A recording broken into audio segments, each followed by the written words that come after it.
আসসালামু আলাইকুম রহমতুল্লাহ। দীর্ঘ অনেক দিন যাবত আমি ভিডিও দিতে পারতাছি না, তার প্রধান কারণ হলো যেমন এখন আমার আমি একা একা কাজ করি। আগে আমার ছোট ভাই কাজ করতো, ও একটু ওর বিদেশের লাইন দেওয়ার পর থেকে আমি আরো একা হয়ে গেছি।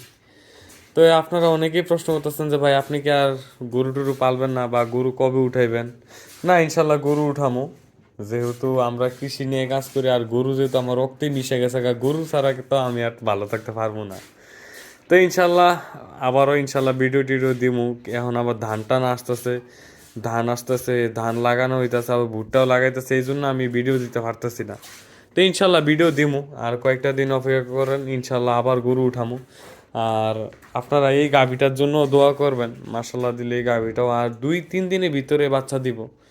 আজকে অনেক দিন যাবত এটা শরীরটা একটু নরম হয়ে রয়েছে বা ওলন টলন সাইড রাখছে।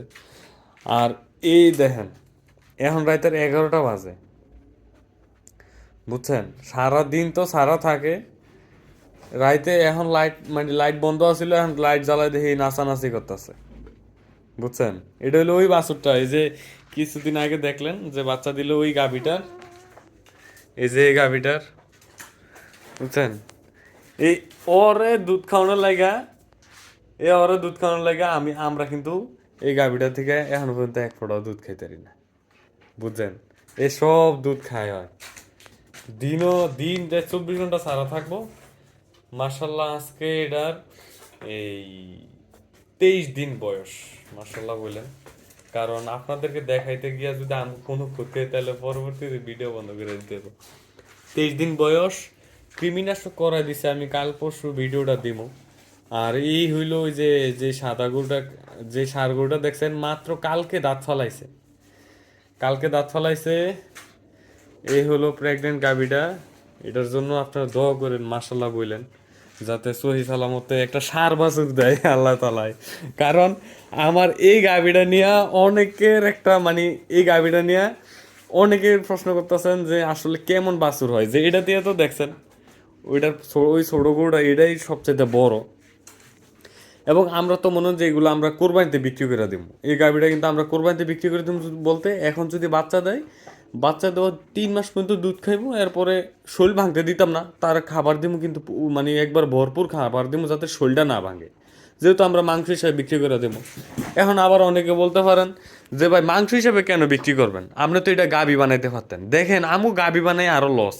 যেমন আমরা কোরবানিতে আনছি, বিক্রি করতে পারি না, এখন প্রেগনেন্ট পড়ছে, এখন বাছুরটা রাখা, এই গরুটা আমি নিঃসন্দেহে আপনার অনেকে বিশ্বাস করবো না, নিঃসন্দেহে আমি কোরবানিতে 2 লাখের উপরে বিক্রি করতে পারবো, বুঝছেন?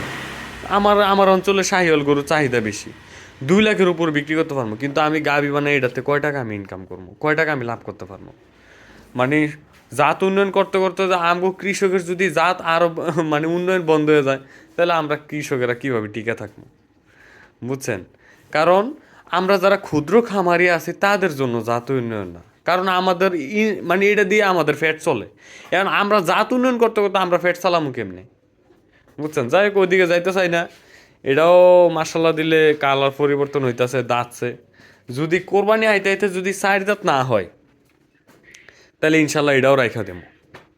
আমার একটা যেহেতু আল্লাহ তালাই কিছুদিন আগে আমার একটা অনেক বড় ক্ষতি হয়েছে, আপনারা জানেন। তো আলহামদুলিল্লাহ আমার কয়েল পাখিতে কিন্তু আমি ওই গরুটা মারা যাওয়ার পরপরই কিন্তু আমার কয়েল পাখিতে বেশি আগ্রহ জমে। তো ওইটাতে আমি কিন্তু ওইটা যা খরচ হয়েছে যা গেছে এর সাথে আমি আলহামদুলিল্লাহ অনেক পেয়ে গেছি। তো আলহামদুলিল্লাহ আপনারা আমার জন্য দোয়া করবেন। আমি কিন্তু আপনাদের সবসময়, আমার কিন্তু কোনো অভিজ্ঞতা নাই, আমি এখনও বলি আমার গরু ছাগল যে কোনো কিছুর ভিতরে কোনো অভিজ্ঞতা নাই। শুধু একটা অভিজ্ঞতা আছে, আমি সত্যিটা যেটা করি এটাই আমি আপনাদের দেখাই, এছাড়া আমি আর কিছুই জানি না।